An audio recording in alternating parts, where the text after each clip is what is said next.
ওই যে চেয়ারটা দেখেছি, ওই চেয়ারে শেখ হাসিনাকে আবার বসিয়ে তারপরে ইলেকট্রিক শক যদি দেখানো যেত তাহলে বুঝতো আয়নাঘর কাহাকে বলে, কত প্রকার কি কি। এই আয়নাঘরের মধ্যে যদি একটু কষ্ট করে হলেও গ্লাস ফিট করে শেখ হাসিনাকে, আওয়ামী লীগের ওবায়দুল কাদেরকে, হাসান মাহমুদকে, স্বরাষ্ট্রমন্ত্রী সাবেক আজকের সেই কামাল সাহেব সহ আওয়ামী লীগের দোসরদেরকে যদি একটু পালন করা যেত, বেশি দিন নয় মাত্র 6 মাস যদি প্রত্যেককে আয়নাঘরের মধ্যে বন্দি রেখে একটু তাদেরকে শেখানোর জন্য ওখানে রাখা যেত তাহলে বুঝতো আয়নাঘর কি জিনিস। 1971 সালের পর এই প্রথম একটা মহা সুযোগ এসেছে আল্লাহর রহমতে, আল্লাহর খাস মেহেরবানিতে। 12 ঘন্টার মধ্যেই অনেক তাৎপর্যপূর্ণ অর্জন আমরা দেখেছি, জনগণ খুশি। এই অপারেশন ডেভিল হান্ট এটা হয়েছে, আমি মনে করি এটাকে কমপে কম আরো 3 মাস একটানা কন্টিনিউ করতে হবে।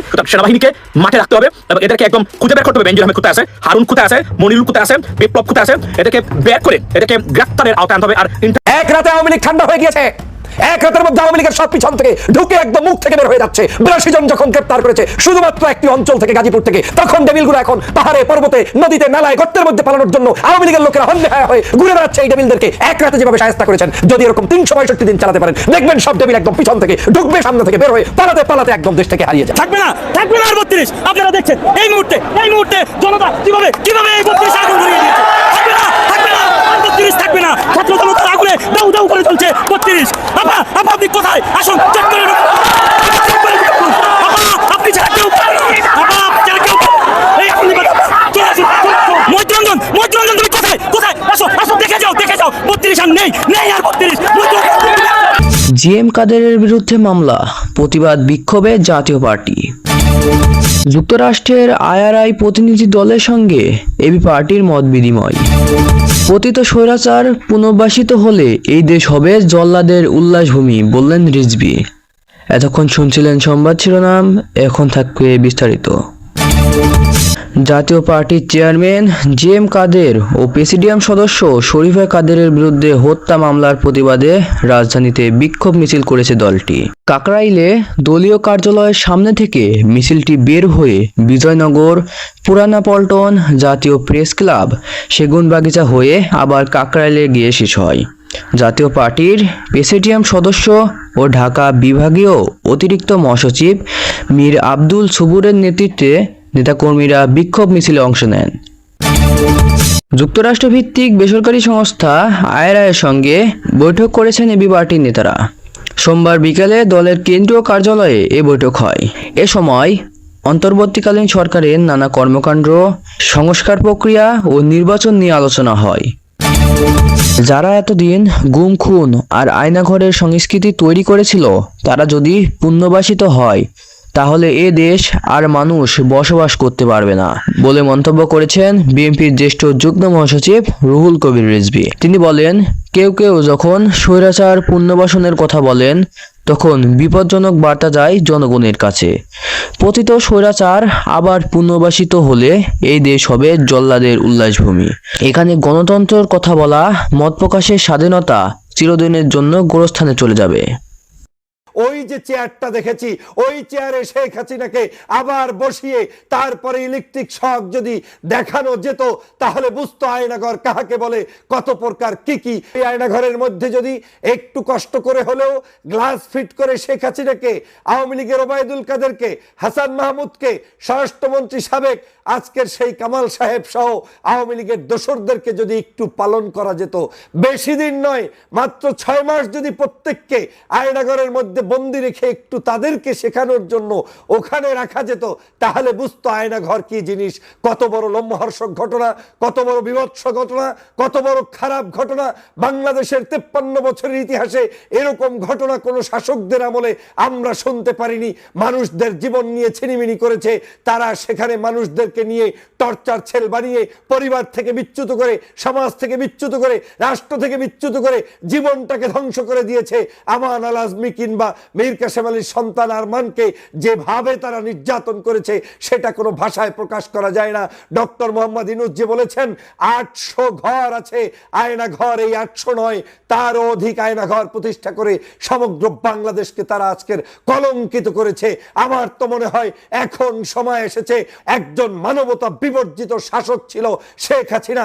আমি ডক্টর মোহাম্মদ ইউনূসকে ধন্যবাদ জানাই যে বিশ্বের কাছে এই আয়না ঘরের পরিচিতি করিয়ে দেওয়ার জন্য কারণ এই আয়না ঘরকে বাংলাদেশের মানুষ বারবার বলেছে, কিন্তু আমাদের চোখের সামনে এই আয়না ঘর কোনোদিন দেখতে পারিনি। আপনাদের কারণেই আজকের বাংলার জনগণ জানতে পেরেছে শেখ হাসিনা কিভাবে ক্ষমতায় থাকতো, কি অন্যায় আচরণ করত, কি জুলুম আচরণ করত। সেই কার্যক্রম এই আয়না ঘর থেকে আমরা দেখতে পেলাম। আমরা বাংলাদেশের বাসীর পক্ষ থেকে সবাই মিলে আহ্বান জানাতে চাই, ওদেরকে ফাঁসির কাস্টে ঝুলানোর আগে, ওদেরকে আইনের মাধ্যমে বিচারের আগে অন্তত পক্ষে রাষ্ট্রের পক্ষ থেকে আইন করুন যে প্রত্যেককে 2 বছর, 5 বছর, 1 বছর, 3 বছর যেভাবেই হোক আয়না ঘরের মধ্যে বন্দি না রেখে তাদেরকে মৃত্যুর কোলে নেওয়া যাবে না, তাদের বিচার করা যাবে না। আয়না ঘরের নাম শুনেছেন, কিন্তু স্বচক্ষে দেখার সৌভাগ্য এখনো বাংলাদেশের কারোরই হয়নি। কিছু কিছু মানুষ দেখে এসে যে বীভৎস বর্ণনা দিচ্ছেন সেটা আমাদের লোম দাঁড় করিয়ে দিবে, সমগ্র বাংলাদেশের মানুষকে শিহরিত করবে। কি বীভৎস চিত্র ছিল গত 16টি বছর। সারা বাংলাদেশে 800রও অধিক আয়নাঘর শেখ হাসিনা তৈরি করেছিলেন। এই কথাগুলো আমি বলছি না, এই কথাগুলো বলছেন বাংলাদেশ সরকারের বর্তমান প্রধান উপদেষ্টা Nobel laureate doctor Mohammad Yunus সাহেব। গতকালকে তিনি যখন স্বচক্ষে আয়নাঘর পরিদর্শন করে এসে বর্ণনা করছেন, তখন সারা বাংলাদেশের মানুষের চোখে ছল ছল করছে, জল বেয়ে পড়ছে, কেউ কান্না করছে, কেউ কিংবা আবার আত্রে উঠছে সেই আয়নাঘরের স্মৃতিগুলো সামনে ভেসে ওঠার মাধ্যমে।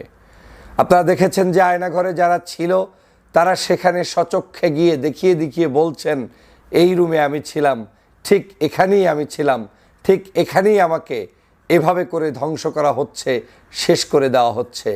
দীর্ঘ 8 বছর 10 বছর পর্যন্ত, কেউ যুগের কাছাকাছি পর্যন্ত যে আয়নাঘরের ভিতরে বন্দী ছিলেন, সেটা আসলে বাংলাদেশের কথাই বলছি।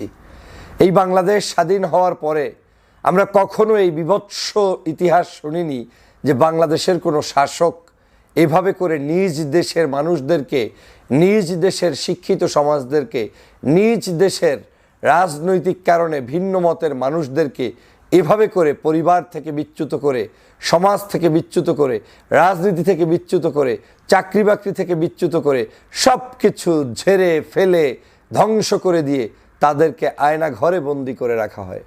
আমরা গুমের কথা শুনেছি, খুনের কথা শুনেছি, কিন্তু আমরা যারা খুন করেছে আমরা একদিন দেখেই তারপরে হয়তো ভুলে গিয়েছি।